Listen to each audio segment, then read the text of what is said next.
আপনি একটি private limited কোম্পানির ম্যানেজিং ডিরেক্টর। বছর শেষে কোম্পানির অডিট করতে হবে, কিন্তু আপনি বুঝতে পারছেন না আসলে অডিট কেনই করতে হবে বা এর নেসেসিটি কী। অডিট হচ্ছে কোনো ব্যবসায়িক প্রতিষ্ঠানের বাৎসরিক আয় ব্যয় নিরূপণের একটি প্রক্রিয়া।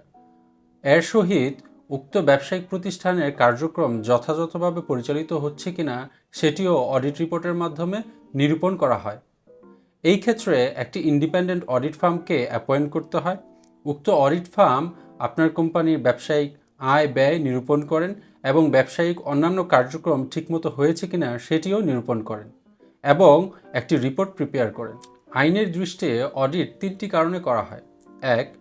স্ট্যাটিউটরি রিকোয়ারমেন্ট, অর্থাৎ আইনে বলা আছে। 2. কোম্পানির ট্রান্সপারেন্সি এনশিওর করার জন্য। 3.